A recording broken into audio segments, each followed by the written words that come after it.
Hi, everybody. It's Christina Quick. I hope that you guys are doing well. I am going to be setting up here for our workshop. If you are here, let me know. There is a chat box.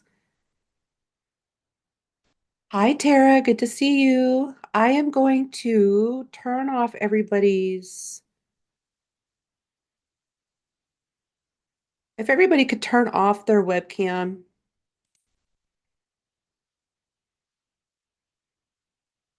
hide non-video participants. Okay, there we go.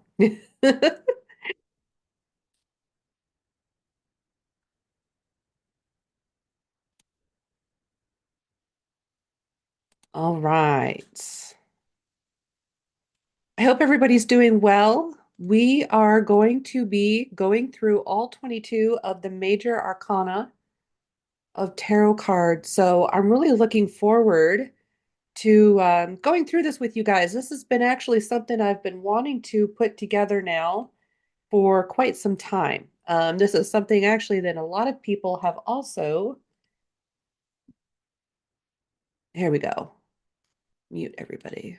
Okay, I think we are set up now. It's been a minute since I've done a webinar on Zoom, so it'd be fun. It's always fun. You always something you got to learn when you come in. Okay.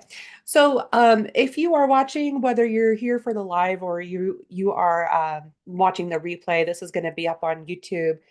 Feel free to just come in and listen. Feel free to just, you don't have to participate, but you can if you want to. And if you are watching this um, as a replay on YouTube, feel free to comment it as we kind of go along, because I really want this to be a um, collective experience, right? I want us to really come together and kind of talk about the meanings for the 22 major arcana cards and give everybody an opportunity to share what they think about the cards. And specifically, we're going to be talking about the fortune telling aspect of tarot cards. Really, when I set the intention to create this workshop, my intention was to kind of help you get reacquainted with the majors. I feel like personally, I started doing tarot card readings like professionally back in, I think it was like 2012, 2011. And so I started working on the psychic hotlines. And so one thing that really stood out to me, and I'm sure that you notice this, is that a lot of what people come to tarot cards and psychics for is about love, it's about relationships, right? So when you start working on the psychic hotlines, that is probably going to be one of the biggest areas that you'll want to focus your training and learning more about the cards as it relates to the love and relationships. Also, just if you aren't, wanting to be a professional psychic, or you're just watching this because you just want to learn tarot, that's cool too. You can do your own tarot card readings, and you can learn how to do your own love and relationship readings, or you can just learn how to do it for fun, either which way. But I would love for this to help you guys, especially those of you. It's February, let's see, what is February 5th today? So we are coming up on Valentine's Day. Because we're coming up on Valentine's Day, that means that there's going to be a surplus of people coming in looking for love and relationship readings. And really, it kind of starts from Christmas, right? Cuffing season. It starts from Christmas when couples kind of get back together, families get back together, and then by, Valentine's Day, everybody's wondering what's going on in the relationship. So that's kind of like the motivation, and what people tend to be wondering about. And then after Valentine's Day, you have like the three key demographics, right? You have people that are looking for love, right? And so they're coming to the psychic hotlines, or they're buying a reading off you on Etsy, or booking a reading with you somehow, in order to figure out how they're going to be drawing in love for the Christmas or Valentine's Day holiday season. And then you have people who are already in a relationship, and they're looking for clarity on the direction that the relationship is going. And then you have people who are in relationships, but they're wondering if maybe they're at kind of like a crossroads, right? So they're usually wondering if they should stay in this relationship, or they should kind of move on to maybe break up with this person, or continue the relationship. So that tends to be like the key three places that people really come from when they want Valentine's Day and love readings. That's not necessarily all encompassing. You have many different, types of subcategories in there, but probably 9 times out of 10, you're going to have people come in and it's going to be for one of those three reasons. And so I want to acknowledge also that tarot is a very vast tool. And so you can use it for fortune telling, you can use it for psychotherapy, you can use it for exploring spirituality, you can use it for developing your psychic abilities. There's a lot of different reasons why we we read tarot cards. And so I do want to recognize and say first off that absolutely. The meetings today that we're going to discuss are going to be kind of bare bones basic, but it's going to be a good review. And so, yes, there's going to be meanings and ways that the cards show up that I'm not going to talk about today, that may not come up. That doesn't necessarily mean it doesn't mean that. It just means that we're going to be talking more, frame the context of this workshop through this perspective of fortune telling. Right. And so, which is kind of like a launching pad to stepping into coaching and all that kind of stuff. But if you get the basic fortune telling aspect of it down, being able to explain what the card represents or predicts, then what you're going to find is it becomes a lot easier to work with these people on the psychic hotlines or these people who want love and relationship readings, because mainly they want something that's predictive until you can, get them into, say, a coaching session or something like that.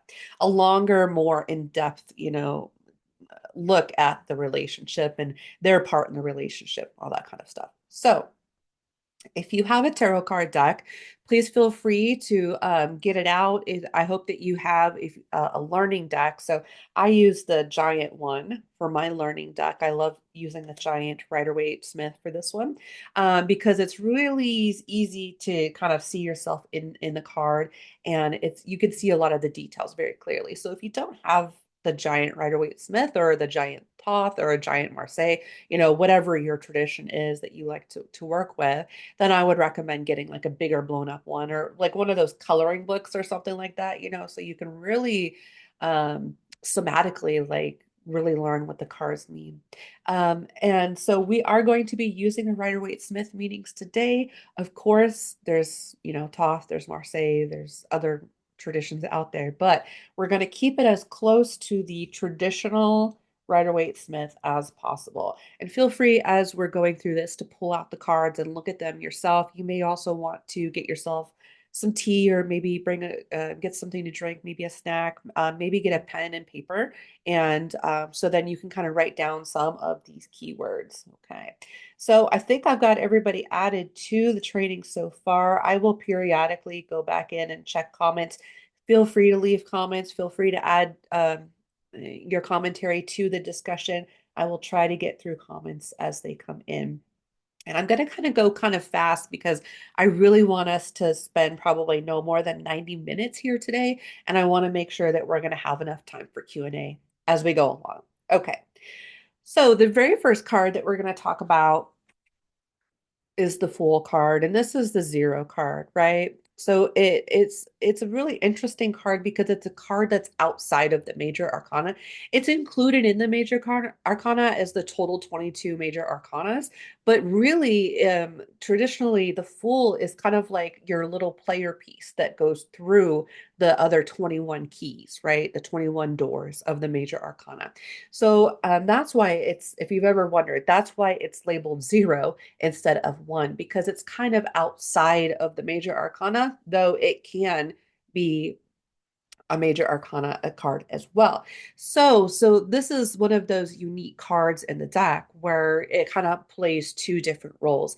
So when you see this coming up for love and relationships, this can, one, represent, it depends on the context of the question. So if they're asking about someone else or they're asking about their role within the relationship, the Fool can represent the person in front of you, the querent, as the person going through, these spiritual lessons in the relationship. And so it can really signify, this is what the person in front of you is dealing with versus what someone else in the relationship is dealing with. So it very specifically talks about the queer, it talks about the person that's going through the keys of the arcana. In relationships, if you want to describe the type of relationship, we can think of keywords like spontaneous, naive, happy, adventurous, right? So, depending on whether someone's looking for love or currently in a relationship, we have to be able to discern, are we talking about the relationship itself as an entity that is an intelligent entity, energetic entity on its own? Or are we talking about the energy of the person? Okay. So we'll kind of be flip-flopping between those two meanings as we go forward. But as just an overall context about describing the relationship itself, it can be one that makes you feel adventurous. It can be spontaneous. It could be also, if it's reversed, it could be something that someone has rushed into or that they're moving too fast, right? They're ill-equipped. They're ill-prepared. Now, if you think about the person's energy like within the reading and thinking about the context as far as it describes certain actions with someone, if it's upright, well, it can talk about like the characteristics of someone. So it could say that the not just the relationship is spontaneous and adventurous and freeing and liberating, but also um something it could also be like that person, that's particular person, or that's the feelings and emotions that this card evokes out of two people or more in a relationship, right? So the Fool really talks about something that is new, something that is fun. It's a positive experience. You can see he's very chilled and he's got his arms open. So yeah, I always look at the body language when you're looking for context about how people feel in tarot cards. And I actually have a workshop. It's called Intuitive Storytelling in Tarot. You might want to pick that up because this would actually that workshop would help you a lot when it comes to understanding like what's actually going on in the card, right?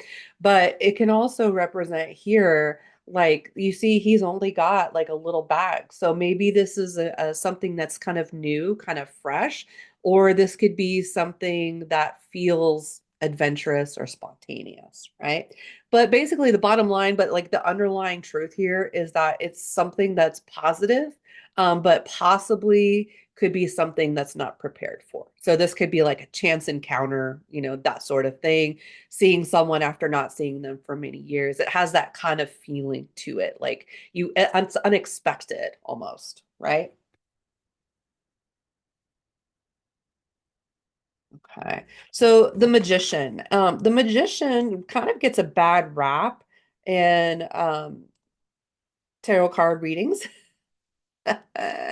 And I think that the reason why is because so many view the magician as like the manipulator. And it certainly can be that. It certainly can be that. That's more the magician reversed, or we see it kind of like as reverse the player, right? Someone who's has multiple options. But upright, it's actually a really positive card. So it can mean in the context of a relationship that the relationship is very strong, right? So if you look at the body language, he's invoking up above and he's got the down below. He's surrounded by flowers. He's got all the tools in front of him, right? Some of these classic kind of metaphors for this card.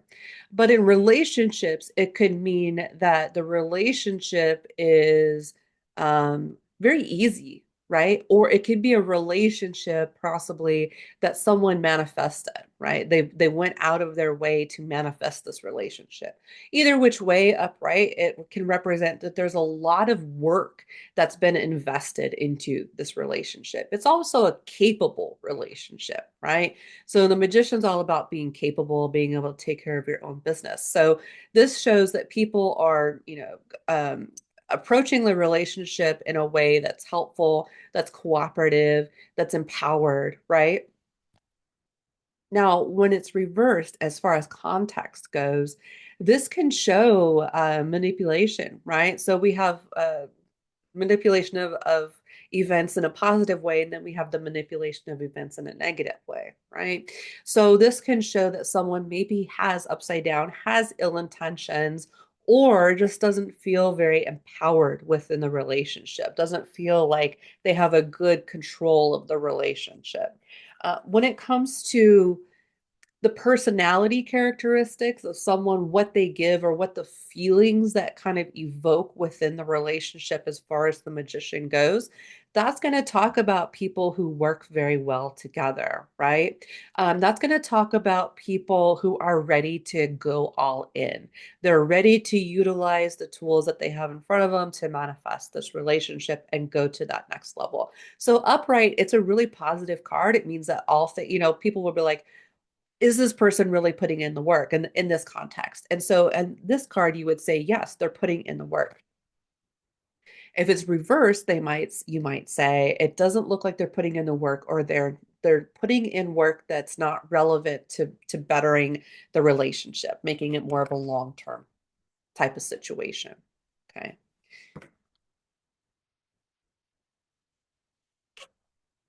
The High Priestess. This one also, it's funny how the Magician and the High Priestess kind of get a bad rap, right?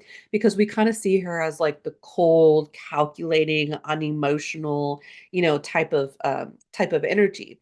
But really, I look at it a bit of a different way. I look at the High Priestess upright in relationships like a very strong psychic connection. I can also see where this card can represent, along with Six of Cups and some other ones, for additional verification, but this could be a past life relationship. It also could signify that their mental, like their brain waves, like the what they want out of life mentally, emotionally, it's very on an intellectual level, it's very, very consistent with one another. So it shows that they can be very psychically connected. Also, it can mean upside down with a kind of a negative connotation, it can represent that there are secrets being kept, right? It represents being cut off from knowledge, cut off from wisdom, right? So it could be that there are secrets being kept. It could also be lack of emotional romance. It could be lack of romance, that sort of thing. It doesn't feel very warm and fuzzy, does it? It feels kind of cold and maybe not so much calculating, but reserved and like there's a barrier, because the veil is such an important part. So you could say, there are barriers in this relationship. But also at the same time, upright. It's a really positive card because it's going to talk more about being able to handle those kind of secrets, stepping up to being able to form that level of intimacy, right? Like that's something that they both want. Reversed, maybe possibly there's some trouble with intimacy. Next card. So we have the Empress. The Empress.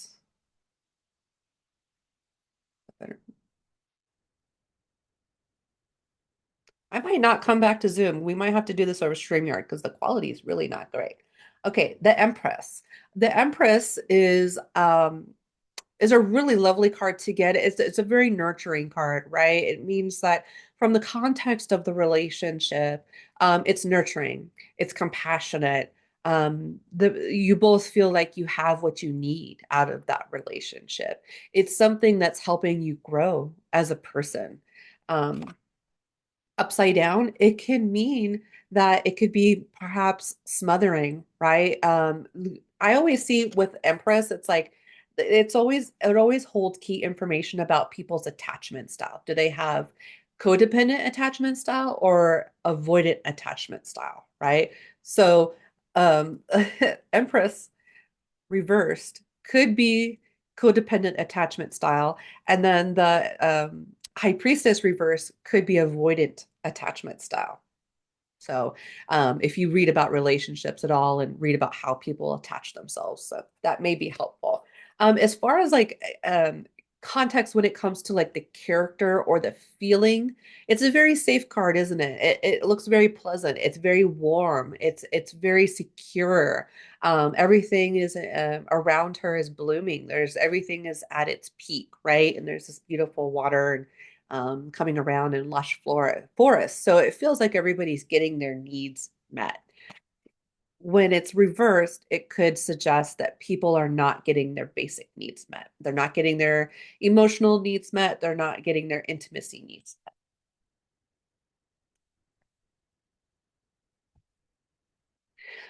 Number four, the Emperor. The Emperor is one of my favorite cards to see in relationships because, in the context of the relationship, when you think about the Emperor in his role is to protect, right?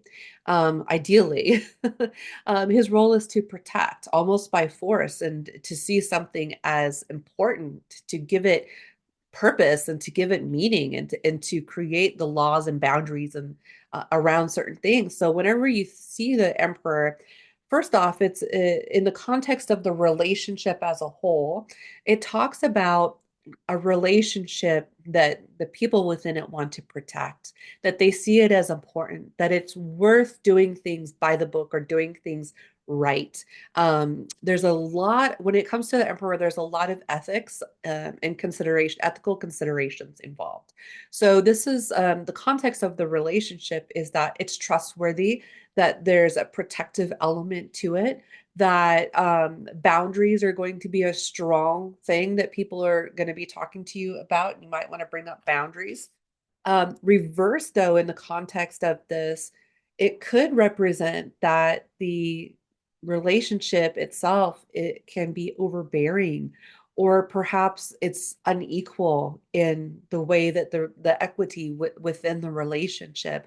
One person might rule over another. It can also show up as narcissism. It can show up as abuse. It can show or abusive tendencies, even if it's not physical, that can be mental, emotional, whatever. It can also be unfairness, like a standard that one person in the relationship holds themselves to, but the other person doesn't reciprocate that, right? So it's always a little nerve-wracking to see Emperor reversed in a reading with love and relationship because it can definite or they can be lack of boundaries, right? So you have to talk to your querent and ask them, do you think, and I know we get so scared about asking people questions, but you could ask, do you feel like this relationship is smothering or do you feel like it doesn't have enough structure and boundaries, right? So if it's reversed, say, for example, and the client feels like, oh, I don't feel like there's enough boundaries. Well, maybe they haven't gone exclusive yet and they haven't set those expectations. So reversed, it can mean, and within the context of like the individuals, reversed, it can mean that someone is has more power within the relationship. The power is skewed, and it can also represent possibly the makings of potentially a negative relationship, abusive relationship. Upright, it can represent something to protect, something that is precious, something that deserves consideration, something that we do, ethically, and that I think the key word here is just protection, right? Wanting to protect the relationship, seeing it as something important.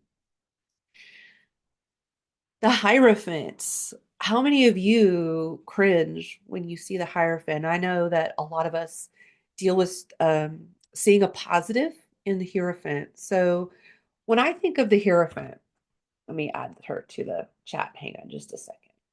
So when I think of the Hierophant, I feel immediately that the context of this relationship, upright, is going to be about commitment because what else is this other than a scene of commitment, right?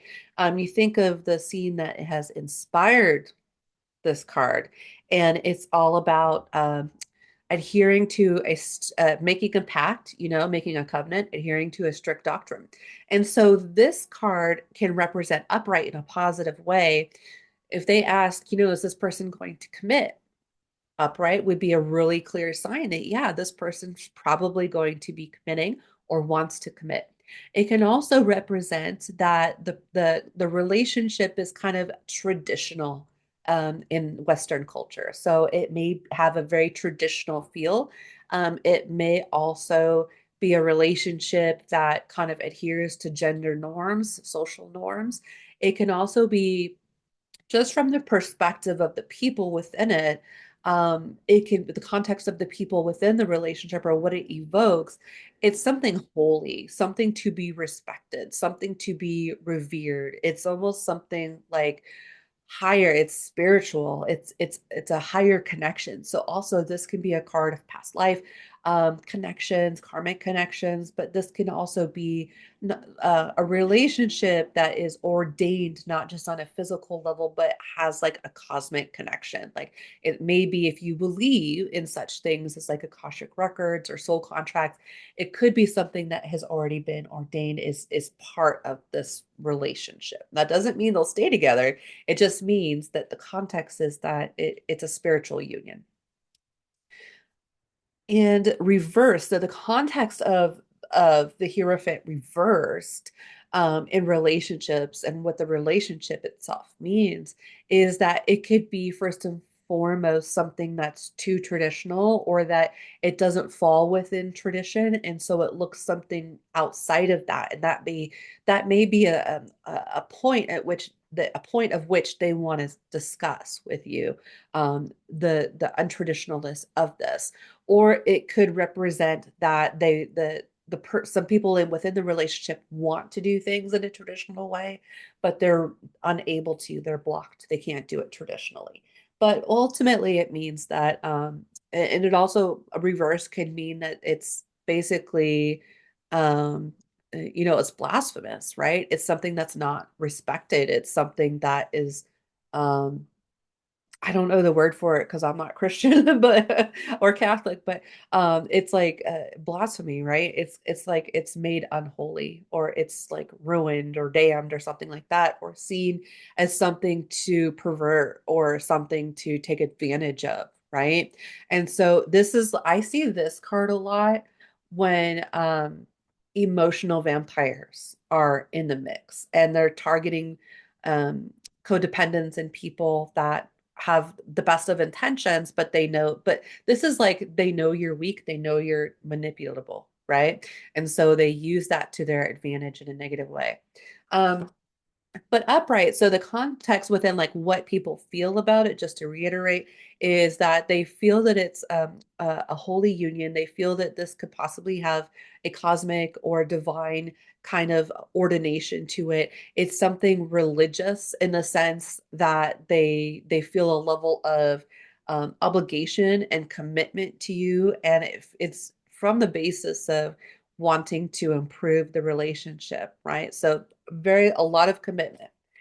Upside down, the people within the relationship could be manipulative, could be what I call like dark twin flames, which are like basically narcissistic people that have like sociopath tendencies, right? That manipulate people just for fun because they can, using spiritual concepts, right? So this is like sometimes where you'll see people within relationships saying, "Oh, I have these psychic experiences," but this person is not following through on their word. And that's, you can see that in Hierophant reversed. What's the follow through? I think is the most important question with the Hierophant. Are the words matching up with what they say? Okay, the lovers. The lovers is complicated because it's only fairly recently that it's kind of in, I would say, fortune telling, that it kind of represents twin flames or soulmates and things like that. I'm gonna put that to the side right now. It certainly could. I do feel like that this is definitely a twin flame card, but I would need other things like in the spread to be able to confirm or verify that. Originally, this card meant vice or virtue. It meant choice between good and evil, right? And so it meant also choice between vice and virtue. So when I see this card coming up in a relationship, It usually means that there is some kind of choice to be made around the conduct within that relationship. Yes, it can mean that this is possibly a twin flame relationship, or if you don't believe in such things or you don't talk about, twin flame soulmates, that kind of thing, totally okay. But there is a very deep loving connection here, right? It's experience that epitome of like what love feels like. So it can feel very exciting and it can feel very comforting. And it's kind of like the dopamine, serotonin phase of the relationship, right? It's all lovey-dovey. Things are maybe too good to be true. You don't want to be away from one another, that sort of thing. Now, upside down, it could represent that the context of the relationship is that people aren't making the right choices.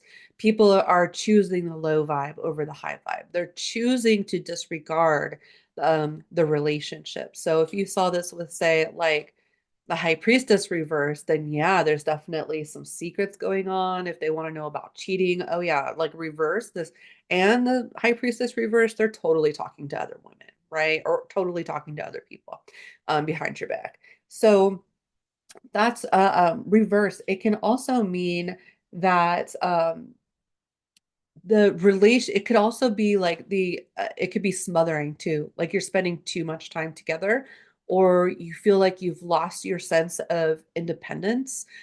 It could be this could be definitely a card that represents codependence. It could be a card that represents upside down loss of one's own identity and like being overtaken by the super ego of the relationship. And both people might be feeling a little bit like they've lost themselves in the relationship. And enmeshment, yeah, like entanglement, Tara says, like quantum entanglement, like they are enmeshed. They are now one person, right? They both shower at the same time, they both answer the phone at the same time, that sort of thing. Okay.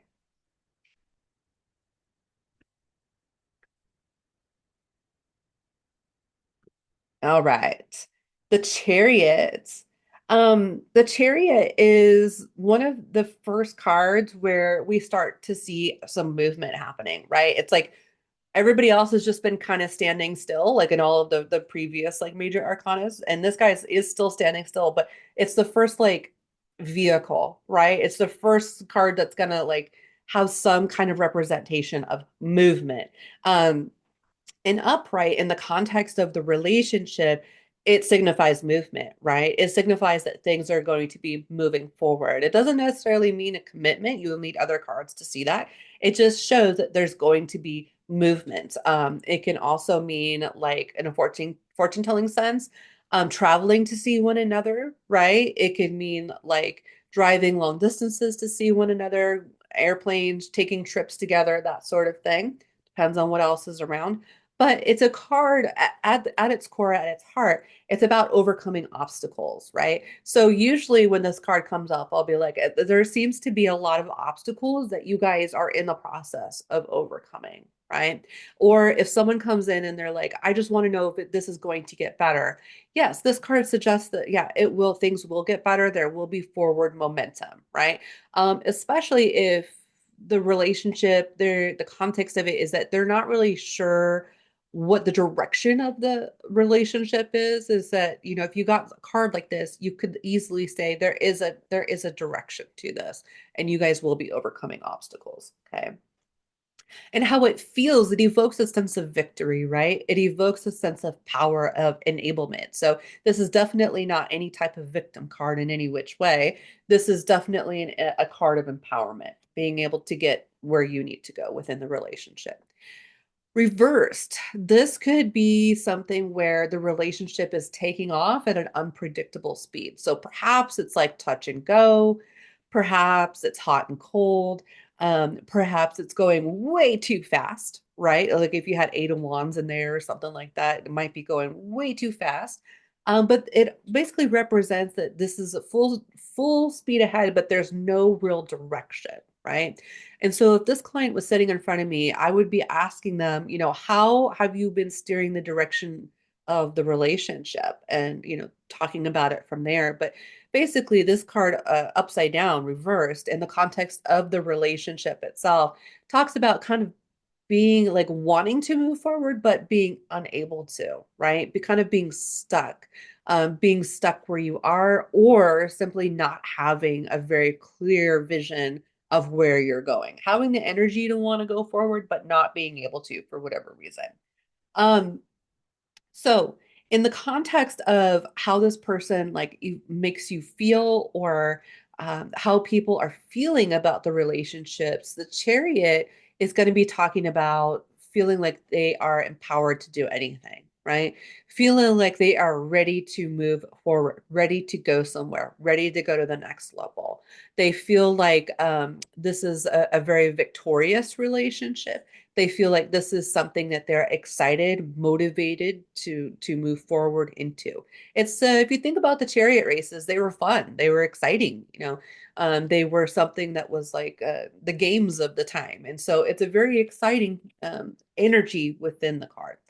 Now, reverse, how people might be feeling is they're definitely feeling stuck. They're definitely feeling like they're unable to move forward, or like every time they move forward, they have to take two steps back. So, kind of like that feeling like we make a little bit of progress and then there's just, progress kind of stops. Or like they've gotten so far within the relationship at that point, and then like it keeps stopping. Or like neither of them can agree on the direction of the relationship. It can also represent like just not feeling very excited, not feeling very enthusiastic, not willing to go the extra mile, not receiving that reciprocation from someone. They maybe just don't feel all that interested. Maybe the person gets the impression that this is just not someone they're willing to do the work with, right?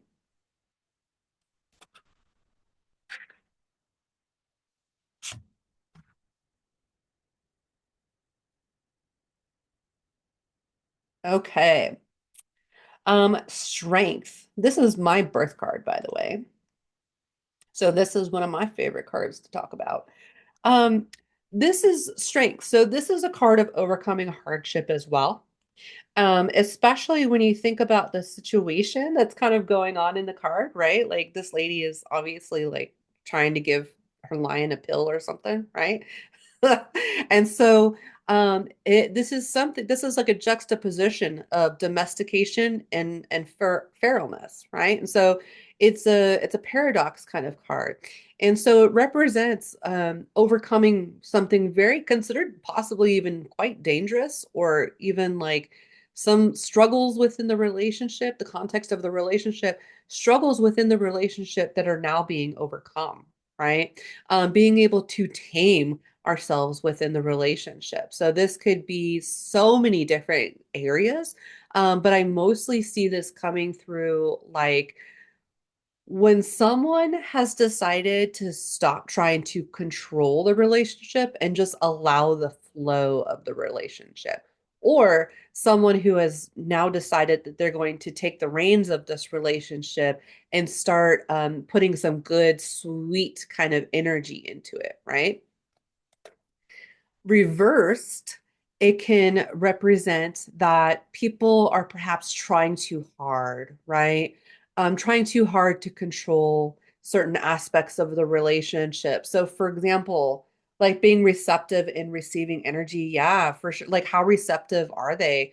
Especially to the things that we know we can't actually control. Like, I'll give you an example, okay?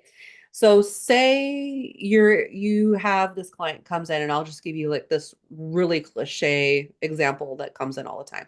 My boyfriend plays video games all the time and doesn't spend time with me. And I keep telling them that I want them to spend time with me, but they would rather just play video games every night instead of taking me out. They used to take me out all the time. Okay.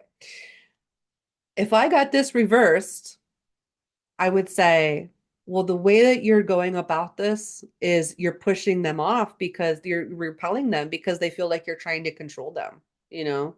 Now, if I had gotten this right side up, I could say, you're gonna be able to change this dynamic, but you got to be real sweet about it. and you got to be unassuming and you've got to be unarmed. The way you go forward is just through in this relationship. The way that things are going to improve within this relationship are going to be through sweet actions, loving actions, not by brute force, right?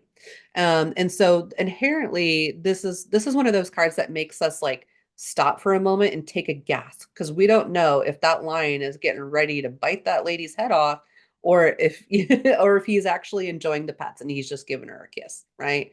So I think it's about like how we approach the context is like how the people within the relationship are approaching getting what they want, getting their needs met out of the relationship.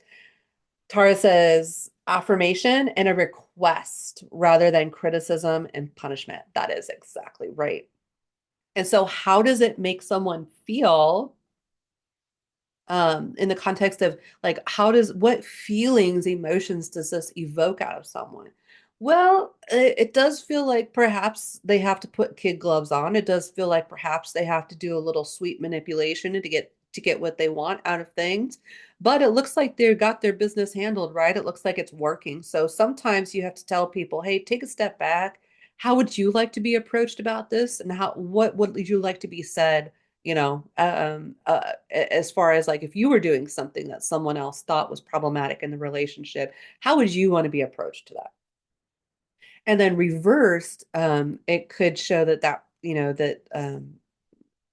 the way that we're communicating, the way that we're requesting these actions is actually going to probably harm us, right? Because we're unable to meet the situation where it is and be quite honest about the situation.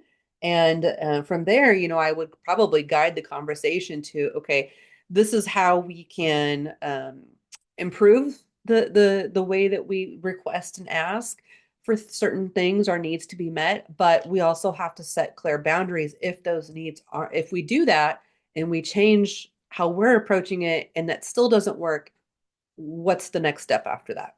Okay. The Hermit. So the Hermit is such a lovely card to get because it's a within the context of the relationship, it's a relationship that is very equal in energy exchange, right? It's a very mature kind of relationship. It's a relationship that one another that you teach each other things, that you have um, the same ability to teach one another something that you're good at and the other person teaches something they're good at it. So it's a relationship in which you are growing, which you are learning, which you are being able to kind of operate at the highest level of yourself, right? The most idealized version of yourself. It can also represent a relationship that comes across as like kind of not isolating in that the relationship is isolating, but the fact that the people within the relationship like to isolate themselves away from other people, right? So it can kind of represent like um maybe a couple that doesn't have a very big social circle. I've seen that come up before. I've also seen it come up where people are um, spiritually connected, but untraditionally spiritually connected, and then not in a negative way. So, say for example, they're not religiously connected, like they don't go to the same church or have the same religious beliefs, but they have some kind of spiritual connections still. They ultimately believe the same things, and they kind of make room for anybody in the relationship. They make room for religion. They make room for spirituality. They make room for that sort of exploration. It's very Sagittarian, right? Really Sagittarian. Now, upside down, this can come out as someone in the relationship, the context of it, usually someone's hiding, isolating within the relationship, right? It can also represent usually like avoidant attachment style, right? So, like someone who is working through things, they may decide that they want to isolate themselves from the relationship in order to work through those things. So, if someone was coming in and was asking, me and my boyfriend, we just got into a fight, and I was wondering if we're going to make up. Well, the Hermit reverse suggests that there's one of you that is not like meeting the other person in order to fix this relationship. Like there's one of you that's obviously refusing to do the work, right? And to see this from this higher perspective, we often think of the Hermit in the cave, but actually, I always think of the Hermit like at the top of the mountain, right? He's obviously not in a cave. He's at the top of some mountain somewhere. So it's kind of like a perspective thing, the hermit is being able to kind of like take a step back and look at things from almost like a spiritual perspective, a higher evolutionary perspective. And that can be really, really challenging, right? And so when you have this reverse, it could mean that there's people within the relationship that don't want to do that, right? And so for those people, I would always say, give it a couple days, rethink about it, but don't take any action right now towards the relationship. Just, think about what you want to manifest as far as like do you want to be in this relationship or you don't, right? um and then upright, as far as the feelings that people feel in this relationship, the emotions, well, it has a lot to do with a knowing, right? A comfortability. There's a level of comfortability where a lot of the like superfluous kind of stuff in the relationship in the beginning, it kind of drops away and you get to the truest essence of the relationship, right? So a lot of those masks that we wear kind of drop with the hermit. So I love to see this because it really talks about being genuine within a relationship, right?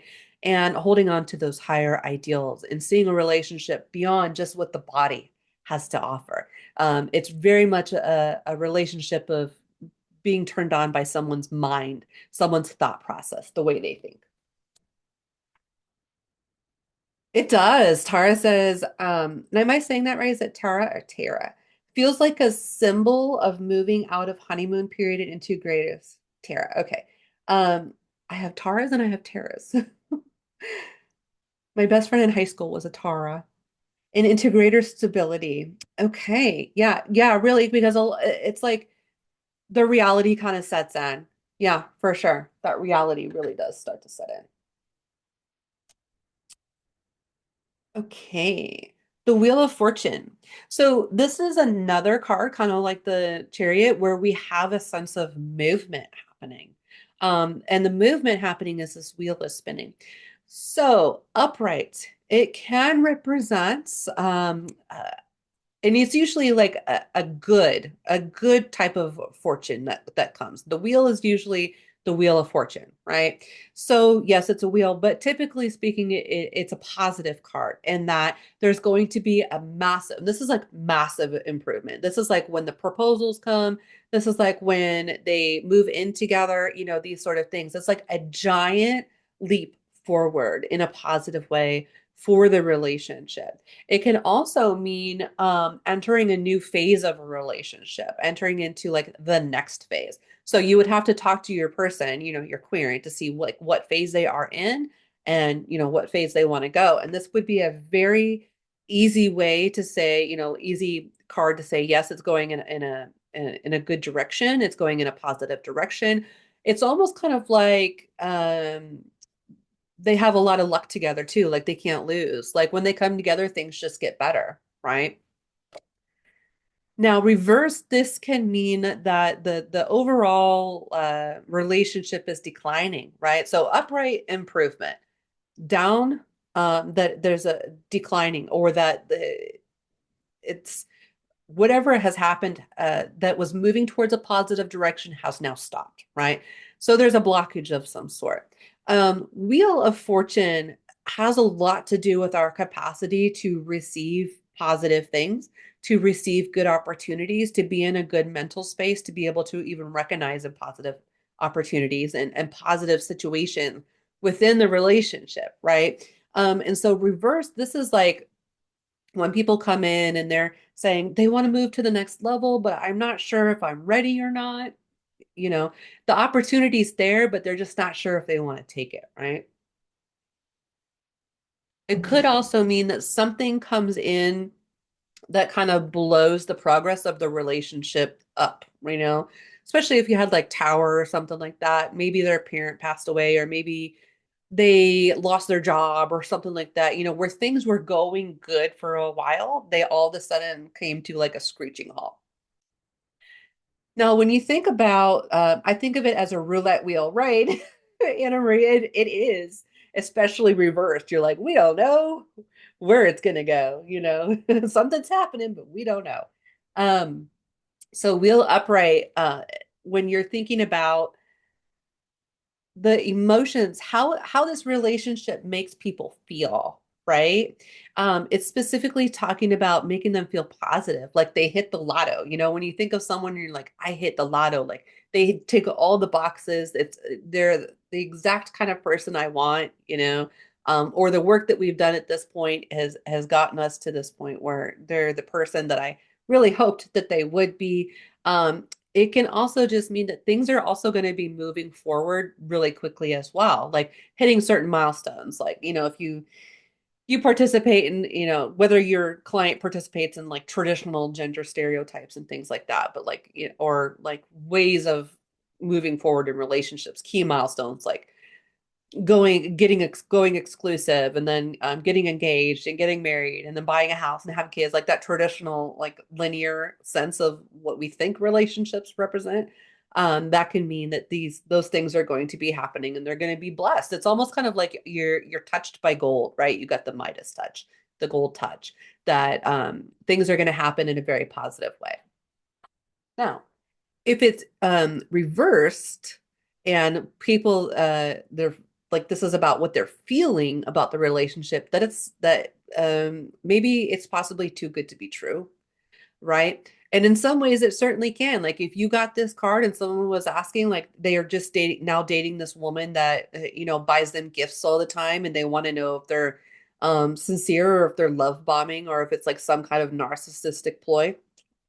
Wheel of Fortune reversed. Ooh, maybe it may have the luck may be orchestrated in such a way in order to, could be in a negative. So it can also represent like feelings of like, I don't know if you've ever been in a relationship where, or heard about friends in a relationship where it feels like they can do nothing right. Like no matter what, like they get into the house and like the foundation's cracked or the water heater goes out. They set their wedding date and there's a tornado, which happened to my mom. And then they had to cancel the wedding and reschedule it. Like there's also these weird, like karmic, almost dharmic kind of relationships we get. And sometimes that can be really like, is this jinxed or are we just unlucky? Like how can we improve our luck, right? And then you can steer the conversation to like doing magic, and things of that nature. But it can also feel like it can feel either like it's blessed or like it's cursed. You can have good luck and you can have bad luck, right? Okay. Wow, love that interpretation. Oh, thanks. I love doing workshops, and I've been reading tarot for like 20 years, but here's the thing is I love talking about it because there's always something that we learn, and it's like no matter how many readings I've done, no matter how long I've done this, it's like you guys always have like this great interpretation I've never thought of. So I love how open-ended tarot cards are. Great point of convo for clients in these situations where nothing seems to go right. Yeah, it really is. Tarot is the best. It really does talk about the whole human experience. It's a gift for sure. Okay. The next card is Justice. So Justice is one of those cards that can come up where people are being held accountable, right? So where the Emperor comes in, we're setting those boundaries and things like that, and then the Strength card comes in, and we're like trying to, do it the sweet way. Justice comes in, and it's like, okay, everybody's gonna get what they deserve, right? So this is a card that I think is inherently not particularly positive, not particularly negative. Like most of the cards have either a negative or a positive slant. And justice can be negative or positive depending on who you're speaking with and depending on the actions of the person that's in front of you, right? So it really represents in the context of a relationships where things are being held, the relationship is being held at an accountable level, right? That things are equitable, that justice, have the situation you deserve, right? Have the situation you deserve. So if you have someone coming in and they're like, we've been working on this relationship for 3 years now. They're not wanting to propose. I've been waiting for them to propose for 2 years now. I've brought it up sweetly that I want to be an exclusive person, monogamous or whatever in this relationship, right? And still, I've been dropping the hints and still they're not proposing. So this is one of those cards that's like, okay, well, the actions have already been done. Now it's time to judge, right? So this is about things coming to light, especially secretive things that are coming to light, which can be good and also negative at the same time. But it's like the hammer, the hammer comes down and it's about integrity. So it's about, is that person within the relationship doing what they say they're doing? And at this point now, it's time to hold them accountable to that. And it can be a positive in that if it's upright, it's probably that they are accountable to their actions, right? It's probably in a positive slant. Now, if it's in a negative, and if it's in the ill dignified, the reversed, then it can represent that things aren't fair within the relationship and that actions and expectations are not meeting, right? And so we can talk about things feeling unfair with our client. The relationship feels unfair. One person within the relationship might feel jilted or scorned. Someone could be feeling disappointed by the lack of follow through, the lack of integrity, right, with this relationship. But it can also feel like a relationship that is very just like going with emotions. Like maybe the romance isn't necessarily there. Maybe the warm, fuzzy feelings aren't there. But maybe it feels kind of cold and maybe it feels kind of like it's just we're going through. You ever been in those relationships where after a while you realize, like, I don't know if I really like this person. Like, truly, I don't know if I like this person as a person, you know? And then also realizing, like, going through the motions of being in a relationship and doing relationship things, but there being no spirit to it, there being no soul to it, there's no real connection. It could also be that the connection, the intimacy, the connection is lost. It doesn't mean that there's not intimacy. It just feels like something you do and not something that you look forward to type of situation. Now, how people might be feeling when it comes to the justice in a relationship and the emotions, they could feel very safe. They could be feeling like the system works, right? They could be feeling like they're able to tell their truth. They could be feeling like they're able to hold themselves and their partner or partners accountable. It's a good thing, right? But reversed, it could represent that they feel like they're unable to hold their partner accountable, or they feel like their partner's jailer. Like how many of us feel like our partner's mom or parent, or guardian? So that can kind of come up with this card. What roles are we undertaking, and is that fair to ask us to do that within a relationship? Something to think about, right? Okay, Hangman. Ooh, this is always a tough one. Hangman's always a tough one, right? Because it's got this guy, he's hanging upside down. It's like where the wheel was like, things are going, things are happening.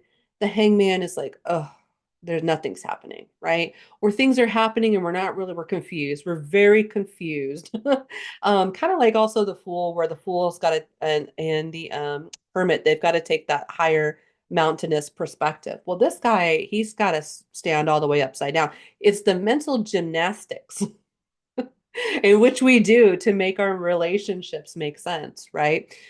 So this definitely is a card that within the context that within the relationship, it's very stagnation. And it can also represent seeing the context of the relationship through a different perspective, and that it's not originally what you thought it was to begin with, and that perhaps we need to reevaluate the importance, but also our roles within the relationship. It has a very distinct feeling of like surrendering to what's going on within the relationship, and even in some cases, surrendering to letting go of a relationship, right? Now, reversed, this can represent the difficulty of letting go or hanging on to something, hanging on to the nostalgia of what something was, or what we originally thought a relationship was, or how it originally made us feel. And it can show us in this reversed hangman that perhaps we are seeing this through a perspective that may not be entirely accurate, right? It may be a perspective that is based on like rose-colored glasses as opposed to and nostalgia and memory and trying to recapture some kind of feeling. Now, if both parties want to recapture that feeling, remember, we're just talking about feelings in the context of the relationship, not whether they're inherently bad or good, just how people are feeling, right? And so, reversed, it can represent also um, the relationship just won't die, like maybe they've tried to part and at this point like they just can't stop reconnecting. They just can't stop talking, right? And so it's like what is drawing me asking, your clients, what keeps drawing you back to this relationship that that is just leading you to absolute confusion is not what you originally thought it was going to be, right? So, upright now, as far as like people, their emotions, this is going to show up with people being, well, quite confused or not really knowing how to feel or how to think, right? It's talking about people's people feeling like there's not a lot of momentum in the relationship. There's not a lot of movement. That perhaps the person, reversed is perhaps the person is not surrendering to what they need to do within the relationship in order to improve it, to remove that stagnation, to turn it back upright. It can also feel like feeling kind of adrift in the relationship, right? They're just kind of watching it. They're just kind of an observer. You see his hands are tied behind his back and his legs. So obviously he's quite tied up. He doesn't feel like he's able to, you know, manipulate this relationship in a positive way, perhaps. Um, but also feeling like they're from the outside, feeling on the outside, disempowered. Yeah, totally feeling on the outside, like their hands are tied behind their back. And so, reversed, how they're feeling is like you ever have that feeling like you know what to do and you know how to fix things and you know what the solutions are, but nobody wants to do it. That's kind of how I feel like the hangman reverse. Like we know what we need to do, but we just don't want to do it. And so we again have to ask our clients and querents, how what is the why are you what is the attachment point to this relationship?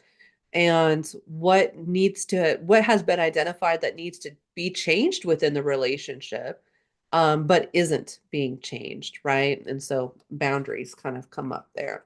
But yeah, the hangman, let's see. Yeah. But it's like, it's a deep, deep change, and change can be so scary, I think. It can be it's scary to let go. It really can be scary to let go. So if this person comes in and the hangman reverse and they're like, should I continue with this relationship? And all of the other cards around it are ill dignified or not very good or something like that, not very positive, then it could say, maybe it is time to let go. Maybe it's time to detach from this relationship. And why can't you do that? And, working with them in a capacity to do that. Yes, Anna, there will be a replay. Yes. Thank you so much. Have a good rest of your day. Thanks for hanging out. Death card upright. So this is one of those cards that talks about the different stages and phases of life. So we go through these different stages, right? Where we become, it seems to me to happen every once a decade, right? This is like a once a decade kind of card where we're still fundamentally the same person, but we've changed. Our goals have changed, our ideals have changed, our values have changed. We're moving into maybe different areas of our career. Maybe now we're parents. Maybe now we have children. Maybe now we're married. Maybe now we have responsibilities like taking care of houses and things like that. Or just something happens to us that comes out of left field, like unexpectedly, or a parent passes away, or something happens, or we lose our job, or something like that. This is one of those transitionary periods in people's lives where something major, mega has happened that they are fundamentally not the same person anymore. And so, what we have to understand within this card is that there has been a significant change and shift to the identity of the people, the identities of the people within the relationship. And so sometimes you might see people coming in and saying, I feel like I don't really know this person anymore. I feel like this person's changed, or especially if it's reversed, it could mean that one person in the relationship is moving forward in a direction, and the other one really feels like they haven't been moving forward. Like maybe one person is working on their career, and maybe the other person hasn't been, right? And so there can resurface in this like certain bring to light certain areas in which maybe we might feel insecure or kind of jealous of our partners, right? That major things are happening, that the character arc of everybody involved in the relationship is changing, it's shifting into something different. And that's just a fact of life that we all kind of have to deal with, is that people do change, and situations change. So that doesn't necessarily have to be a bad thing. But if one person doesn't want to change and the other person's changing, that could be very, very scary and make people feel really insecure. Now, upright, it can represent, yeah, sure, it can represent quite literally the death of a relationship. But more often than not, it's going to represent the death of what the relationship was, right? So it represents the old framework of the relationship, the old person that they used to know, the old values that the relationship had, and things that might have been okay back then, which are not okay now, or might not have been okay back then, but are okay now, right? And so there has been this fundamental shift within the feelings of how we feel towards the other person. And reverse, the feelings can feel almost like this person, one of at least one person in the relationship is grieving the relationship, even if they are still together. But something has fundamentally changed where that they feel like the relationship is not exactly what it once was, and that there is this new requirement to, re-identify what the relationship means, what our relationship with that other person means, and what our relationship with our own things that happen to us, how that kind of goes on. So death card, it's one of those where things can't really go back to be the way that they were. And so I find it helpful in trying to help clients reconnect to their purpose in this instance, like remembering what is their purpose, not the purpose within the relationship, which is maybe pay bills or pay mortgage or feed the kids or bathe the kids or work 40 hours a week, right? There's relationship duties and purposes. But I think after a period of time, as we change and as we evolve in our own journeys, what happens to us shapes and forms us. I feel like that this card really can also suggest that it can be very difficult to face having a purpose outside of your identity within a relationship, right?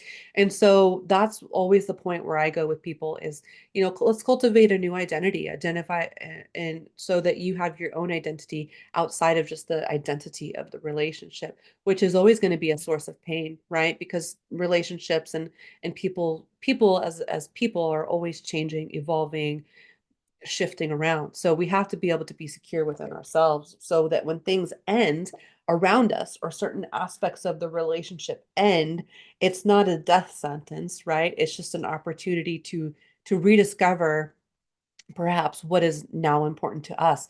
And how many of our clients have never given themselves permission to do that? So, Temperance. Okay. This is a card that talks about steady effort, right? About maintenance. This is like the maintenance, relationship maintenance card.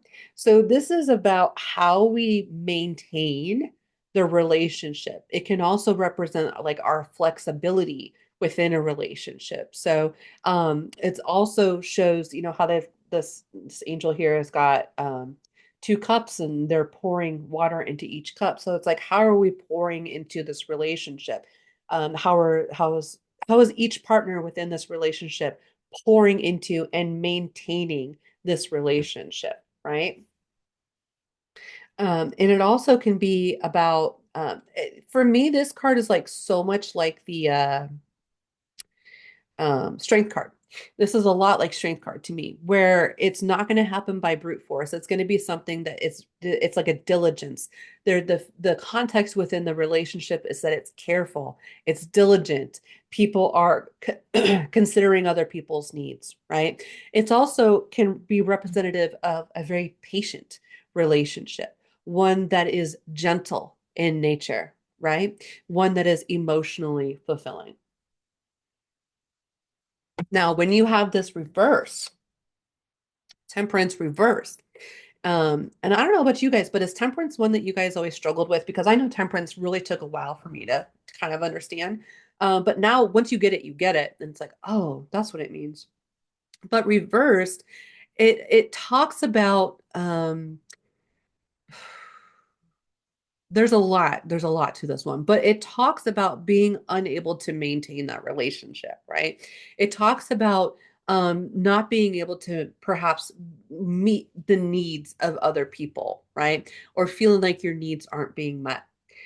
Tara says this card comes up for me often when a client hasn't ever experienced a good relationship and they are now in one, like their healing has arrived. So, gosh, that's such a good interpretation of this card, because it's really a gentleness, right? It's about getting your needs met and things feeling good and things feeling emotionally nurturing, feeling equal in all those. And but reversed, it can show possibly that, like what Tara said, they're having trouble accepting the good because they haven't been conditioned to receive good experiences. So they can kind of like it's almost kind of like tiptoeing around it, right? Like they're tiptoeing around what is the intention of this person, um, because they've never had someone come around that is good intention, right?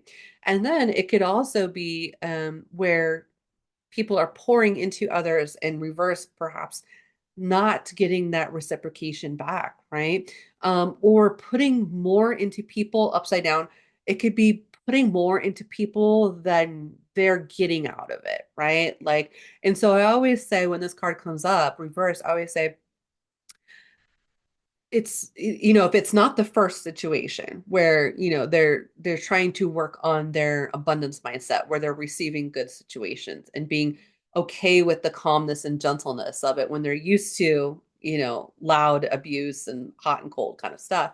But I also feel like it could be an opportunity to ask us to like step back, right, and pull back just a little bit emotionally and energetically from a relationship, not being the one that's constantly scheduling the dates, not being the one that's constantly picking them up, not being the one that's constantly keeping up with the communication, and yet the other person is not, right? Like stepping back and allowing people to either rise up to that, to meet you there, or to let them fall away.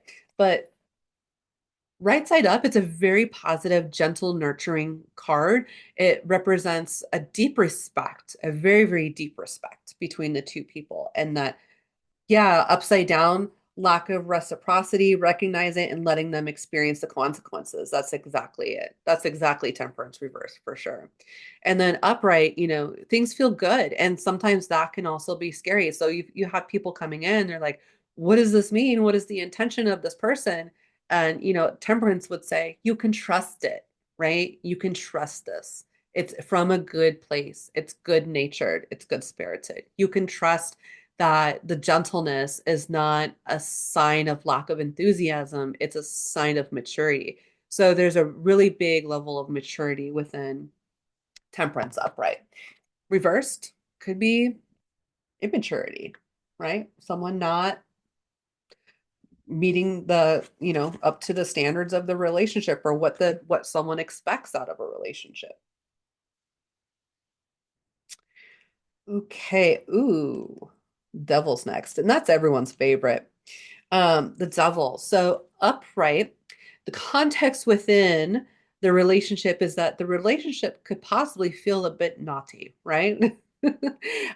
Perhaps there is some temptation within the relationship. And that's not necessarily like a bad thing, but usually when I see devil coming up, it's like people getting together that were like friends of friends that are now getting together and they're like wondering how their friends are going to feel about it. They feel like they're the bad guy type of situation. It could also be an affair, but it could also be a positive affair because there are positive affairs, especially if you have someone come in and they've been separated for say 2 or 3 years, but they won't sign the marriage papers. Well, technically the person, if they're dating someone else now, that technically, you know, they are having an affair, but it's not necessarily like a bad affair. It's not like they're cheating on someone. It's just they have an uncooperative ex or something like that. So it could be a little naughty. It can also be a little fun, a little exhilarating, and it could be really liberating and really freeing. At the same time, it can also be something that perpetuates negativity out of you. Like it perpetuates, like, we all have the person deep down inside of us that's like the bad girl or the bad boy, that wants to eat the chocolate cake, that wants to call in sick to work. Like we all have these impulsive thoughts, right? Now, if being around this person, if all they do is pull impulsive thoughts out of you or make you want to engage in potentially toxic or even self-sabotaging behavior, but it still feels fun, that's something that I might bring up, that might be a talking point I might bring up. Well, how does this person make you feel? And does this person evoke a better self of you? Does this person evoke your angels or does it evoke your demons? Right. And so if you have it reversed, and so it's a very upright, it's a very, okay, we need to ask questions to get to the context of how they're feeling about this because it could be bad, but maybe this is the relationship that they've been waiting for that's going to free up. Maybe this is the spontaneous relationship that they've been waiting for. Maybe this is the exhilarating relationship that it feels a little bit naughty, but it's fun and exciting and it doesn't really hurt anybody. It's not harming anybody. It's just maybe a little immature and a little, toxic in some ways, which can be fun sometimes, right? For a period of time. But the double reverse is very, very clear, very, very clear, and that this is a steer clear kind of card. The double reverse means that the context of the relationship is when you have like two people coming together that might be good people, but when they come together, they're not. They bring out each other's worst qualities, if that makes sense. So I see this sometimes when people are coming in and they're like, I don't yell at people, but I just want to scream at him. Or, you know, uh, they might make you act or make the person act in a very unpredictable way that's not within their inherent nature, that they know is not the way they want to act and is not the behavior that they want to perpetuate. But it's almost kind of like the other person in the relationship makes them crazy, right? And usually that's when you have two people that come together that, some you need in relationships someone to kind of balance out the negative within you, right? And do that kind of like temperance balancing thing. But sometimes you get people together and it's like they become hellions. They become they go off to Vegas and get married over a weekend and don't invite their kids, or like crazy stuff starts happening that's like not something that you necessarily want to happen. Could be possibly a bad thing, could be negative, could be toxic. It just depends on what they're looking to get out of the relationship. So Upright, it could be there could be feeling like it's fun, it's dangerous, it's a little exhilarating. It's something maybe even sort of forbidden, right? Something that they haven't been able to indulge themselves in. Um it's a very much like about indulgence, right? Indulging in those kind of impulsive thoughts, those impulsive actions. I love, does this person evoke your inner angel or inner demon, right? As a higher octave of the lovers, I see it as, are your choices serving you, right? Are they, are you in bondage? Do you feel trapped by this relationship? Do you feel like you've become a different person in a negative way, right? Yeah. And do you like who you are? Do you like who this relationship is asking you to be? Very good. Very good. Okay. We have the tower next, which is probably everybody really gets scared.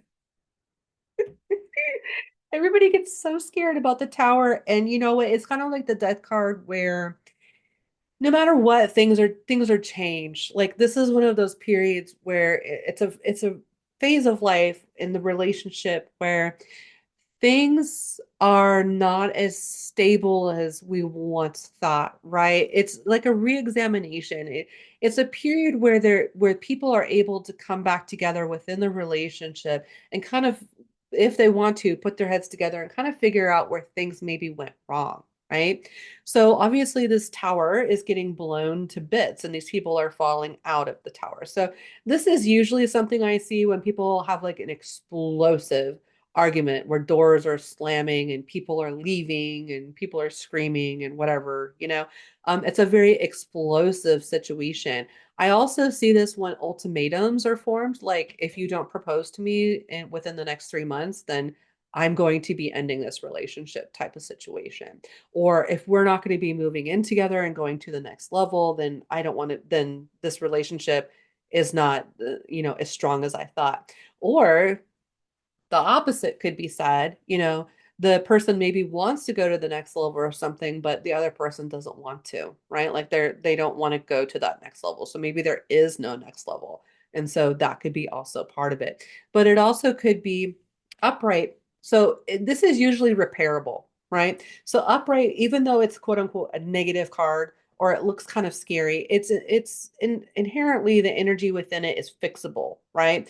We have to blast some things down so we can rebuild. And I always look at this card as like the foundation that the tower that stood on, the tower itself was not probably as stable as we thought. Like maybe we took some shortcuts in the relationship, or maybe we glossed over some things that maybe we should have talked about, right? Like, do you want kids? Do you want to get married? All these important things that, we kind of are scared to talk to one another about. But then there's like this breaking point, right? And so usually this is like a breaking point where they kind of split off and go separate ways, and they're wondering, is this repairable? And so you could say yes, it's very repairable, but you're going to have to be honest and you're going to have to rebuild the relationship. It's going to take work, and depending on if they want to put in the work, then they can put in the work. But if maybe their best decision is to decide to just leave it. But it is an opportunity. It's kind of like a crossroad. Do you want to continue to repair this relationship, or do you just kind of want to let it fall and disintegrate and be in ruin, which depends on where you are at with it. The tower reversed is kind of like one of those, it's not fixable, right? Like this is such an impasse between these people that there's no movement forward. So this is, in my opinion, the only card in the whole tarot deck that's like there's no future. When I see this, it's so difficult to find like a silver lining. And so this is one that can really get people kind of upset when they see it and when you tell them. But that's the full range of tarot. That's the full range of human experience. And so I always tell people, I'll tell you the good, but I'll also tell you the bad. And if the bad comes up, this is what it is. And so usually the tower is kind of like, in my opinion, all hope is lost. Like there's no repairing this. We might have to go to a new place and build a whole new tower and a whole new foundation together. But it can't go back to the way it was. It's broken. Like you drop a teapot or you drop a porcelain cup. You could try to glue it, but it's not going to survive type of situation. So when you think about like the emotions that people are feeling with this card, it's typically like that it's argumentative, right? It's overwhelmingly negative. You feeling like persecution, feeling like they're constantly being attacked. Feeling like that they can never do anything right, feeling like that there's, someone's against them type of feeling. Because obviously they're getting blown out this tower is on fire. So obviously there's an ill intention here somewhere. Reverse, they could be feeling like there's no fixing this. There's no going back to this. There's no way in hell that this is going to move forward. There's no repairing this. There's no fixing us. And it can also be that this has gone on for a period of time and that now it's been some time and now it's time to let go. So I always say whenever I see tower reversed, I'm like, this is a very clear sign that whatever happens within the relationship, whatever happens as the outcome of this reading, it's more about, do you want to put that work back into the relationship and rebuild it up stronger or not? Do you not want to do that? The star. So the star is one of my favorite cards in the whole deck. I love the star. It is such a healing card. It's like Temperance, but it's like like what you were saying, Tara, with the elevated concept of it. Yeah, you heal one another. The relationship is healing. Like all of those things that you dealt with as a child. We all have childhood trauma. We all have mommy daddy wounds. We all have parent wounds. And so this is like one of those cards that comes in. It's like this is a blessing on the relationship for sure. It's like being able to be your most authentic, inspired version of yourself and feeling like you're safe within that relationship, right?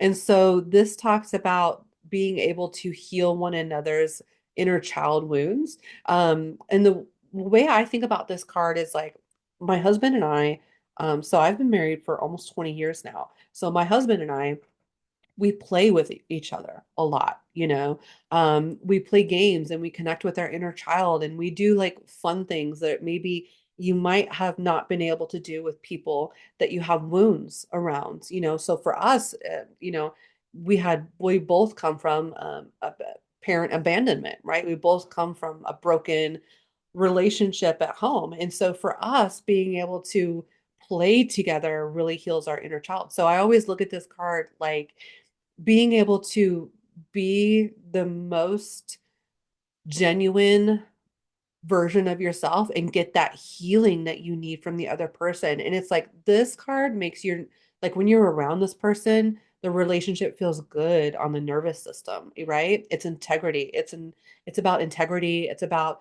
being honest, it's about making one another feel comfortable and feel like they can be their true selves.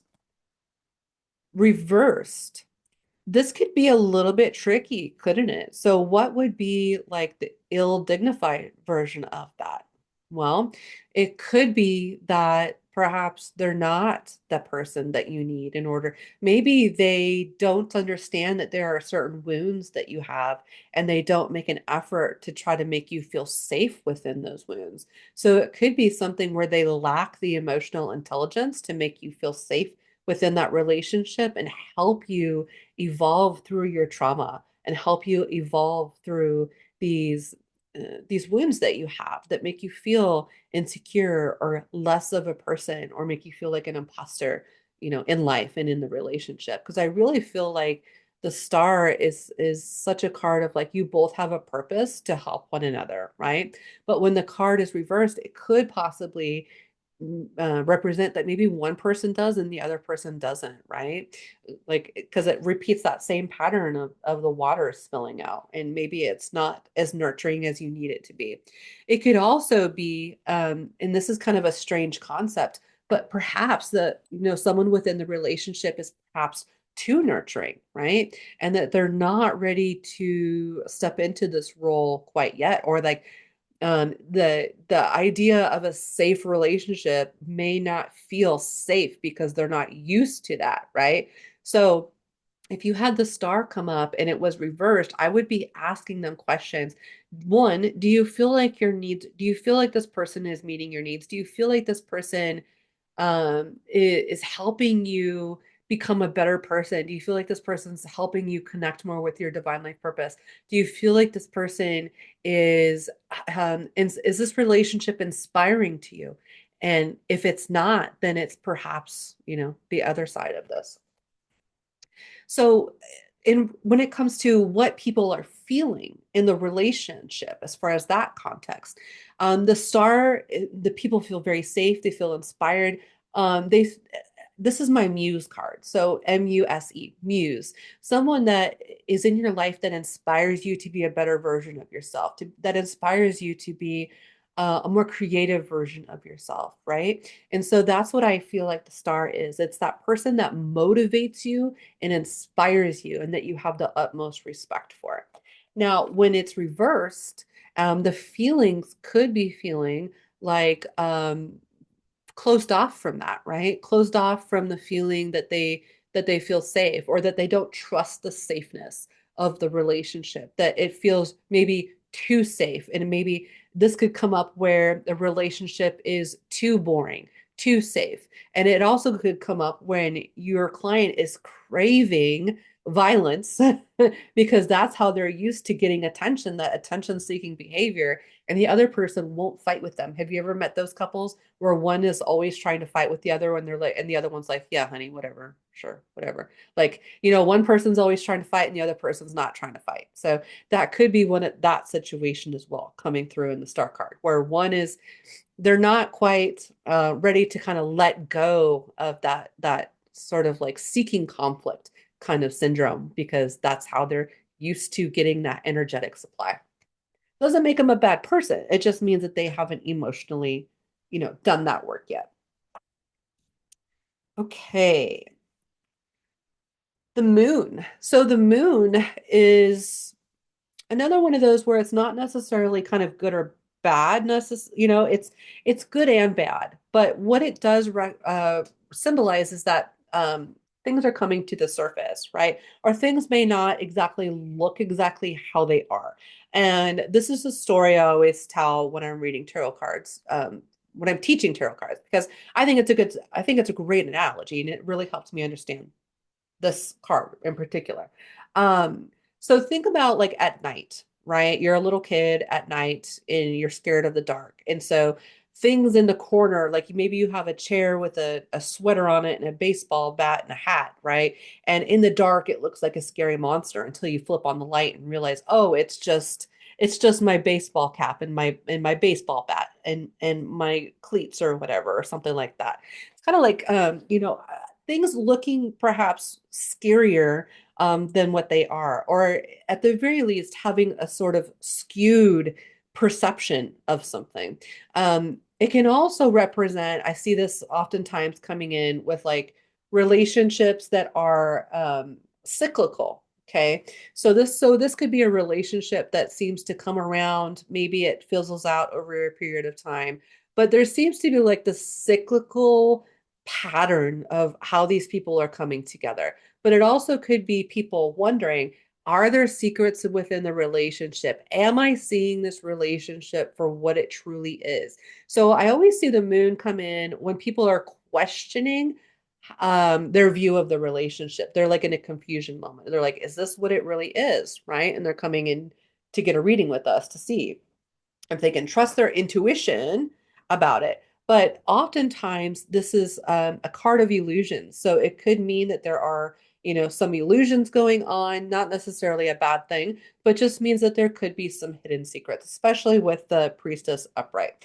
Um, Typically, though, it can be a card that says, wait it out, right? Like you don't have all the information you need about this decision. Like if they're wanting to either break their relationship off, or if they're wanting to move forward with the relationship. This is one of those, I say, wait a month, because the lunar cycle, 28 days. Wait a month before making any actions. Wait a month before making any judgments. This kind of says that we don't necessarily have all of the information available that we need. There's going to be some things that are going to be coming to light and that may influence your decision. So whatever you're thinking about this relationship with the moon, I say just wait a little bit because you don't have all the facts quite yet. Wait for something to come out. Okay. Now, reverse, then it's definitely, secrets and illusions. And it could be like the energy someone is putting out and unclear communication. Like a lot of the times I see moon reversed as someone who, in the relationship perhaps has a drug or alcohol or abuse situation going on where they can't really express themselves without the use of like illicits or something like that. That's just something I've seen come up. It's not like the official fortune telling meaning, but it's just something I've seen. Like every time the moon reverse comes up, it's like there's always some kind of like veil over the communication aspect of a relationship, or someone not being quite honest, or someone being really vague and not being straightforward enough, right? Now, upright, as far as like how people makes people feel, well, this is definitely a card of confusion and that they're not sure what they're seeing is real, right? They're not sure the perspective that they have of this person, of this relationship is in fact what they're really picking up on. And so I always say with this one, with the moon, is that I try to get people to understand that, if you're having there's a difference between discerning repeated patterns of people's toxic behavior towards you. And then there's the idea of being able to trust your own intuition about how a relationship feels. And when you're an empath, which most of our clients are, like 99% of our clients are empaths, then at that point, they really struggle with being able to determine, is this an old wound that's resurfacing?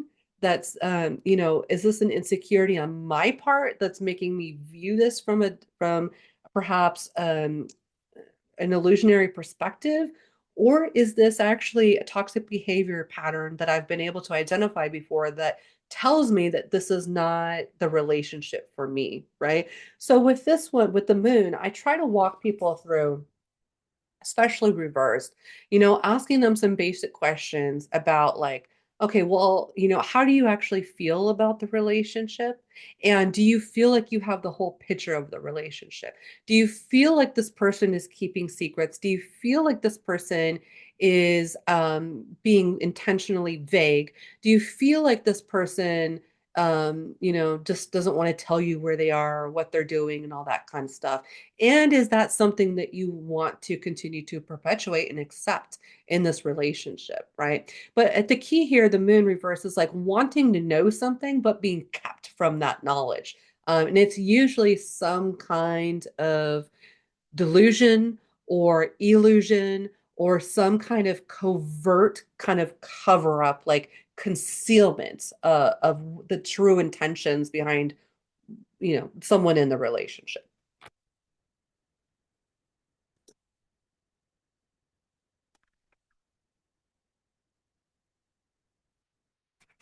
Oh my goodness, we have three more. Okay. The sun. So this is probably perhaps next to the wheel, one of the most positive cards that you're going to get in the major arcana. This represents a safety. This represents optimism, especially that the sun is shining on the relationship, that it's warm, it's energizing, it's freeing, it's liberating, it's fun, right? And so you see this little guy in this forest, he's having a great time. He's waving a banner, and it's like you want to tell, it's like when you get into a relationship with someone and you just want to tell everybody, I'm in a relationship. I'm in a relationship. And you just want to talk about that person all the time. And your friends are like, okay, you do nothing but talk about that person. That's this energy, right? Being so excited about the relationship, having immense enthusiasm towards the relationship, something that you're proud of. You're being in the relationship is something that you're proud of and something that you want to tell everybody about, right? Reversed, it can represent perhaps two different things, right?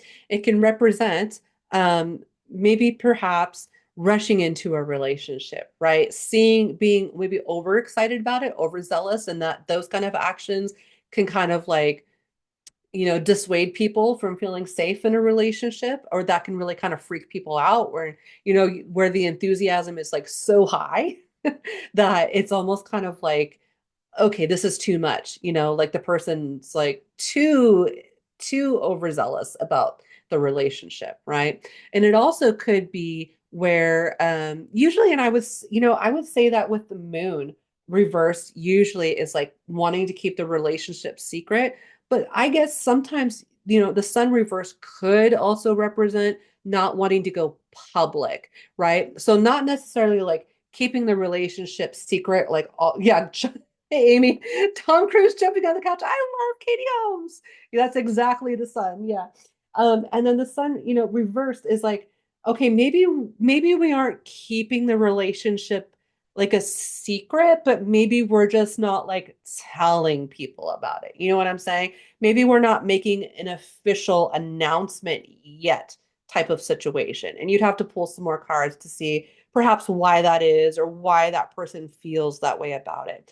And usually it's because they feel like someone in their life is not going to be excited about it. Like perhaps the sun reverse is like, it's a great relationship, but the girl doesn't want to tell her dad about you. Or it's a great relationship, but the guy, doesn't want to tell his parents because maybe he's from a culture that they believe in arranged marriage. And, it could be that although this is an overwhelmingly positive thing, it may not be received as a positive thing. And so it's like not wanting to kind of jinx it, not wanting to talk about it publicly so that it doesn't, come to a screeching halt because of other people and not wanting other people to kind of meddle in this. It's like it's a very private kind of relationship, right? Or they keep wanting to keep things within the relationship private, upside down.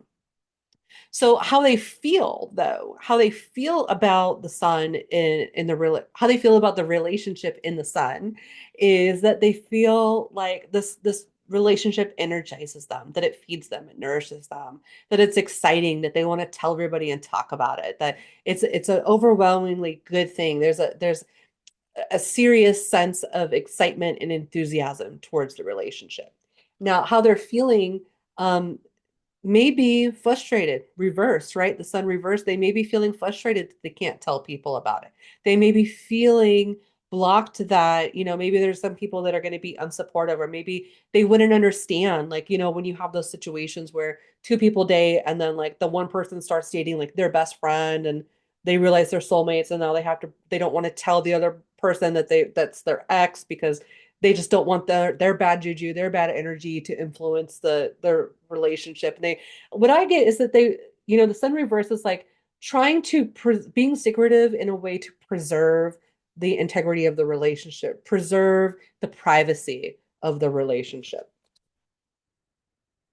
So you might see that with like um sun reverse, you might see that with like your more like wealthier clients, celebrity clients, well-known people, influencers, people like that.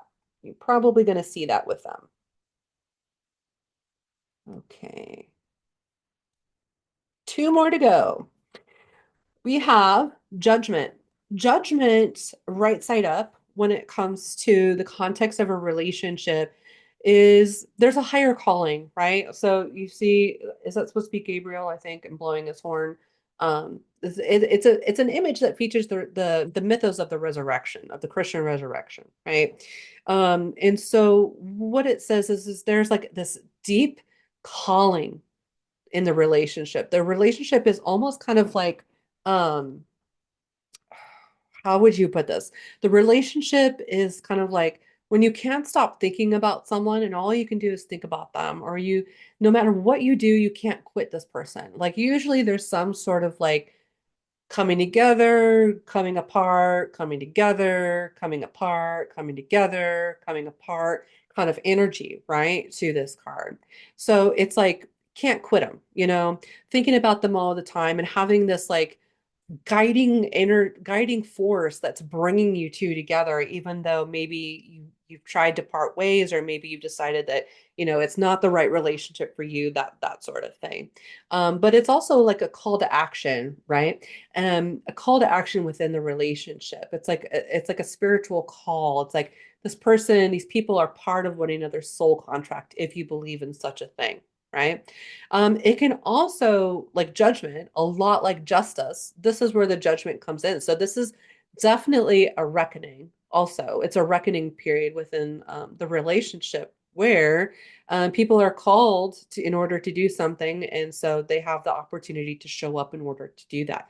So it could be like, the context relationship wise, they feel connected spiritually and they feel called to one another, and it could also be like um, an ongoing thing, separation, ongoing separation type of thing. But it also could be like, I've seen this card come up, and this is really interesting because I've seen this card come up with like couples who are married for a long time and then they don't want to get divorced because they don't want to split the assets and stuff, but they agree to become separated and they go off and live their own lives, even though they're still married and even though their finances are they're not together anymore, but they're still legally married type of situation. I've also seen this card come up when people are widows or widowers. So, like, if you have a client that says, my husband passed away 5 years ago, I've met this new guy. I feel really bad about, getting into a relationship, but I really like this guy. The trumpet's blaring. I feel the call towards this person, and they want to know, is this a safe relationship to get in? Is it okay? Is it appropriate? So I've seen that. So this is also another one of those like later life stages of relationships that kind of go in a weird or unexpected direction, but also at the same time, like being surprised about what's coming about in the relationship. So it's kind of like something that can also take you off guard, something you were expecting, but something that's kind of takes you off guard as well. And whether it's positive or negative, we'll have to ask them.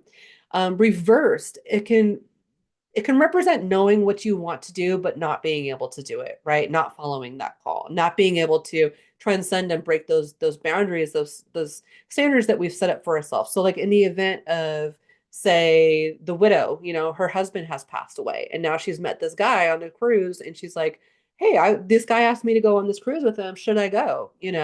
And so if you get judgment reversed, it may mean that that person's not quite ready, right? And I always see that like the call is there, like the horn is blowing, the call is there, the opportunity is there, but they're just simply not ready to accept that yet, right? They've made the judgment to decline that for now. So it's like, yeah, the opportunity is there. The reason is there, but they're just for whatever reason they're not ready. And so you can, not necessarily telling them that they're not ready, but exploring the concept of being ready with your client, and how will they know they're ready. So this might be one of those um, opportunities, coaching opportunities with your clients. Okay, how will you know you're ready? And how, journaling out like what are the signs that you'll be ready, right? So, and then reversed, how people are feeling within the relationship could mean that what people are asking of them, they're not able to agree to, or they're not able to measure up to that. So it could be like the reverse, maybe the guys come in and he's like, I've met this woman, her husband passed away. I invited her to go on this cruise with me, type of situation. I've asked her to come. I really want her to come. I'm legit. I'm genuine. I really like her. I want to maybe spend some time with her. And judgment reverse just says that, hey, she's not ready. She's not ready for that yet, you know? And so then you can have conversations with them about, do you wait or how do you manage that situation? Right. So it could represent that either you're not quite ready to move forward, even though this is the next logical thing, next step in the relationship, or it could mean that the other person involved in the relationship is not quite ready. And there's not with this one, there's not like a manipulation tactic. It's not inherently like someone has an agenda or is ill-intended toward you. It's just more about them, right? More about them and their capacity to be ready for their next stage.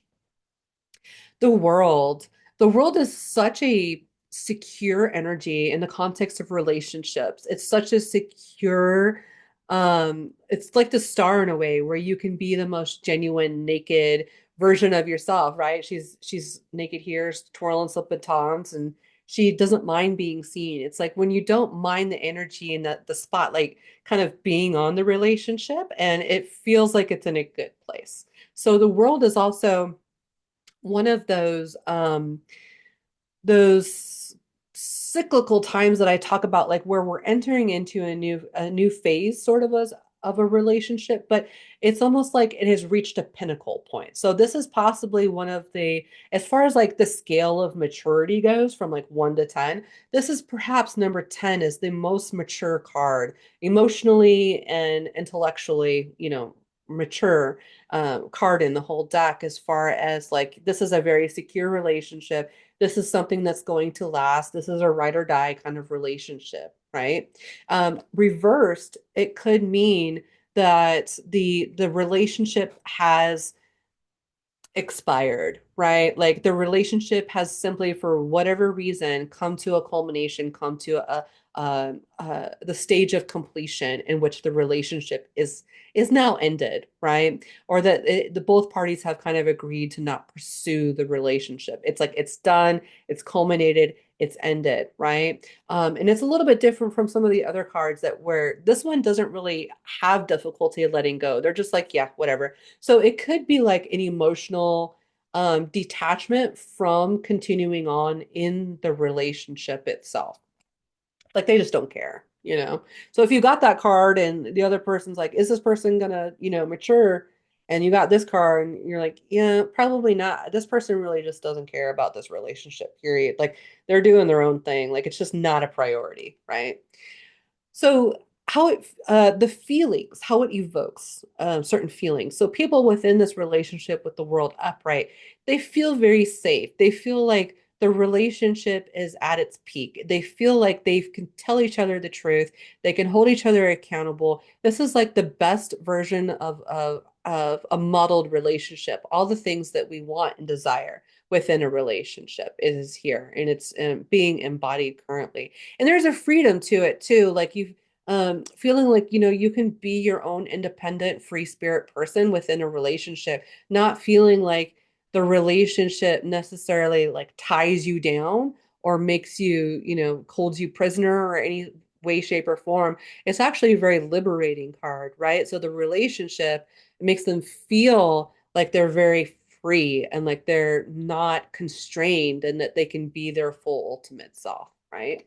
Now, reversed, it could mean that they still have insecurity about being their whole selves, or for whatever reason, the relationship perhaps just, they still feel like even after all this time, they still can't be the full complexity of their person, or that they haven't been able to let that, it may not even be the other person, right? It could just be them that they haven't allowed themselves to do that. So whenever I get this card, I'm like, and it's reverse especially, I'd be like, it seems like the relationship on the outside looks really what good, right? Because I mean, it looks like it looks good. So what's the problem? And so I don't frame it like that, but I say, the relationship from an outside perspective, it looks very equitable. It looks like you really trust one another. It looks like, it's a very mature relationship. So I'm wondering what's missing? What's the missing piece, right? That's going to complete this relationship. That's going to make it feel like a whole relationship in and of itself. And so that might be, a talking point to bring up with your clients, especially if you like to go into relationship coaching and things of that nature. Oh my gosh, we did it. Well, thank you everybody for joining me for the last almost 2 hours. I appreciate everybody who came in and participated in our live training today. I hope you liked it. We'll do more things like this. Oh, you are so welcome. I hope you guys learned something. I hope that you feel more empowered about, coming up to Valentine's Day. I hope that you feel, even if this was just a review, which I think most of you are tarot masters anyway, but this was a review, I hope it kind of coincided with things you've learned about the cards. And I hope maybe in some way, shape, or form, giving you different things to kind of think about. I know that a lot of you wrote in really cool responses, and I definitely was like, yeah, that's a good way to look at it. So thank you for lending your collective energy to this collaboration. And I will have the replay up on YouTube. I also have, I just wanted to let you guys know a couple of things going on. So first and foremost, I have launched Coven, which is going to be a 6-month program coming up here very soon. We start at the end of this month. It's about working with your shadow and working around the dark feminine. So it's about healing the witch wound. On top of that, I also have a training. It's called Make Epic Money on the Psychic Hotlines. It's like $97. It's got like 30 videos in it, but it's all about if like you want to learn how to read tarot cards in order to make money and you want to do it on the psychic hotlines, or you want to specialize, like say, in love and relationships, you definitely want to pick up that vault of trainings. Again, that's called Make Epic Money on the Psychic Hotlines. And that's like a really good, like that'll teach you the basics of what you need to know in order to actually make money and keep people on the line and give you an idea of how to work the psychic hotlines in a way that's you're not going to get taken advantage, you're not going to get burned out, all that kind of stuff. So if you are curious about working the psychic hotlines, I will link in the description box below on YouTube and in the Discord private chat room. So our groups are no longer active on Facebook. So we do have a private Discord channel. The link will also be in the description box below. So if you would like to come in next time and you would like to participate with live trainings like this and hang out with me over Zoom and talk tarot or magic or money or business, then I cordially invite you to come into the Discord channel. I also have a VIP option set up in the Discord channel for it's like $20 or $30 a month. And basically what you get is you get messenger check-ins with me once a week. And so what I can do is I can help you stay on task with your business.